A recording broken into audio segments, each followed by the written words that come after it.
Bismillahirrahmanirrahim. Assalamualaikum warahmatullahi wabarakatuh.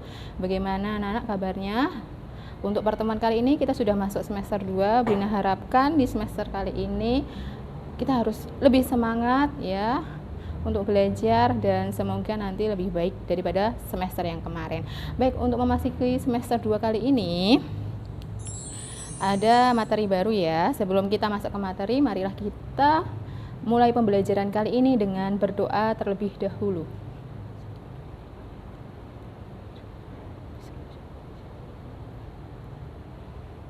Baik, selesai. Baik, materi kita kali ini yaitu tentang trigonometri. Pasti asing ya materi ini, karena dulu waktu SMP belum pernah diajarkan. Nah, untuk kompetensi dasar atau kemampuan dasar yang harus dipelajari yaitu tentang menjelaskan rasio trigonometri. Rasio itu adalah perbandingan yang diantaranya rasio trigonometri itu ada 6, yaitu sinus, kosinus, tangen, kosekan, sekan, dan kotangen pada segitiga siku-siku. Baik, untuk persepsinya, kenapa sih kita belajar trigonometri? Penerapannya apa? Nah, kita bisa menghitung atau simpelnya itu dulu waktu pramuka kalian pasti pernah mengukur mungkin tinggi tiang bendera ya kan. Nah, tanpa harus mengukur langsung ya, kita bisa mengukur tinggi tiang bendera dengan menggunakan alat klinometer. Yaitu klinometer itu adalah alat ukur untuk mengukur kemiringan suatu bidang. Yaitu apa? Hanya diketahui sudut dan jarak antara orang yang melihat dengan tiang bendera itu sudah bisa menentukan tinggi tiang bendera. Nah, itu adalah salah satu manfaat kenapa kita harus belajar trigonometri. Baik, mind map-nya, peta konsepnya yaitu bermula dari segitiga untuk materi prasyaratnya. Kemudian ada unsur-unsur segitiga yang ada kaitannya dengan masalah otentik, masalah dalam kehidupan sehari-hari. Kemudian dalam unsur segitiga tersebut ada perbandingan sisi dalam segi 3 ya. Di sini lebih ke segitiga, nanti siku-siku, perbandingan sisinya nanti akan ditemukan perbandingan trigonometri atau rasio trigonometri yang diantaranya ada 6 tadi ya. Sinus, kosinus, tangen, kotangen, sekan, dan kosekan. Nah, dari ke-6 itu juga akan bisa dibuat grafik trigonometri. Tapi kita fokusnya pada rasio trigonometri pada segitiga siku-siku untuk pertemuan kali ini. Nah, apa sih trigonometri itu? Trigonometri terdiri dari 2 kata, yaitu trigono dan metro. Trigono adalah 3 sudut, metro adalah mengukur. Jadi trigonometri itu artinya ilmu yang mempelajari tentang hubungan setiap sudut dan garis pada suatu segitiga atau sebuah segitiga. Nah, baik, materi pembelajarannya, kita masuk ke materi pembelajaran ya. Sebelum ke rasio trigonometri yaitu ukuran sudut. Nah, ukuran sudut itu bisa dinotasikan dengan derajat ataupun radian. Derajat notasinya itu adalah itu ya, seperti pangkat 0 dan radian rad. Nah, ingat 1 kali putaran itu adalah 360 derajat. Berarti kalau 1/4 putaran 90 derajat, setengah putaran itu adalah 180 derajat dan 1 putaran itu 360. Nah, apa sih radian itu? Kalau derajat tadi sudah tahu ya. Radian apa? Radian ini kalian bisa memperhatikan lingkaran pada slide ya. Di mana AB itu adalah busur lingkaran. Nah, panjang AB atau panjang busur lingkaran itu sama dengan R ya. R adalah jari-jari. Jadi OA, OB dan AB itu sama-sama R dengan alfa itu adalah besar sudutnya. Nah, alfa itu adalah dinamakan 1 radian, di mana syaratnya panjang busurnya harus sama dengan R. Nah, bisa ditarik kesimpulan bahwa pi radian itu senilai dengan 180 derajat dan 1 radian sendiri adalah 180 derajat per pi, tinggal dibagi ya. Baik, kita bisa mengamati tabel pada slide ini. 0 derajat itu adalah 0 radian. Kemudian 30 derajat itu senilai dengan pi per 6 radian ya. Pi tadi 180, pi radian tadi 180 derajat per 6 berarti 30 derajat. 45 derajat itu sama dengan pi per 4 radian. Kemudian 60 derajat itu sama dengan pi per 3 radian ya. Ingat pi radian tadi 180. Kemudian 180 pi radian, 210 itu berarti 7 pi per 6 radian, dan seterusnya. Paham ya? Jadi 90 derajat itu senilai dengan setengah atau pi per 2 radian. Pi radian 180 derajat, ya kan? Setengah pi radian 90 derajat, ya kan? Kemudian pi per 3 radian itu berarti 60 derajat, dan seterusnya. Kalian bisa mengamati tabel pada slide itu. Nah, sekarang sudut bertanda positif dan negatif. Sudut itu bisa bernilai positif atau negatif, tergantung arahnya. Nah, sudut pasti dibentuk dari dua kaki sudut, yaitu pada sisi awal dan sisi akhir. Jika arahnya itu adalah berlawanan arah jarum jam, itu berarti sudutnya positif. Tapi ketika searah dengan jarum jam, itu berarti sudutnya negatif besarannya.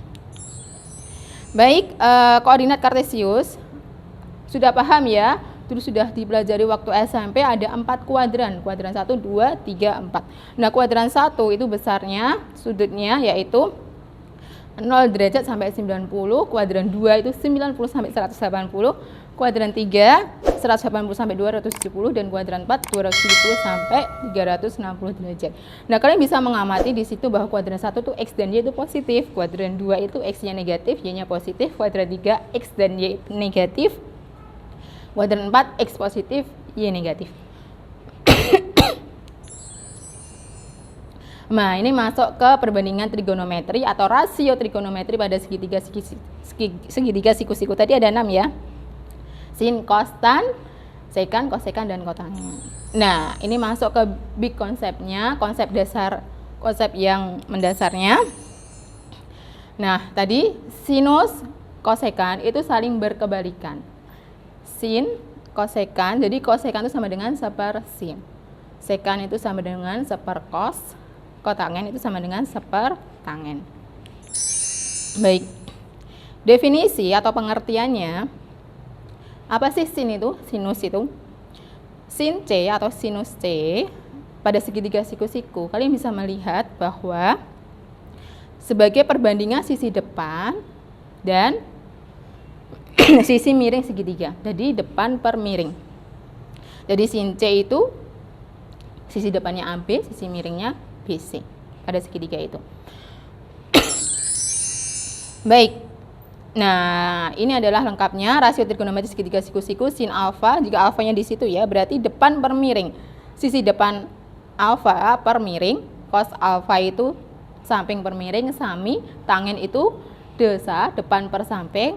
Kosekan tadi seper sin, berarti tinggal dibalik dari sin miring per depan, sekan itu adalah miring per samping, dan kotangen adalah samping per depan. Baik. Nah, ini notasinya ya. Sin theta Y per R ya, depan per miring Y. Depan sisi depan theta itu adalah Y, miringnya R. Kemudian cos theta X per R ya. X per R itu berarti samping per miring. Samping sudut itu adalah X dan miring sudut itu adalah R. Tangen theta Y per X, depan per samping.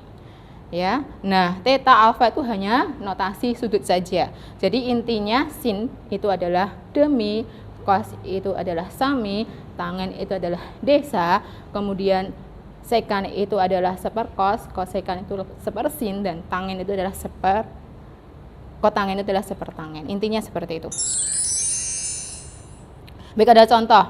Sin 30 derajat ya, pada segitiga itu ada segitiga siku-siku yang salah satunya siku-siku 90 derajat, 30 derajat, dan 60 derajat. Ingat, jumlah sudut dalam segitiga adalah 180 derajat. Nah, sin 30 derajat bisa kalian lihat depan per miring, depan sudut 30 derajat adalah satuannya 1 per 2, miringnya adalah 2. Jadi sin 30 derajat nilainya 1 per 2. Ingat teorema Pythagoras pada segitiga siku-siku ya. Jadi sisi miringnya nanti menghitungnya dengan Pythagoras. Kemudian cos 30 itu adalah sami, samping per miring. Samping sudut 30 derajat itu sisi akar 3, miringnya 2, jadi akar 3 per 2, dan seterusnya.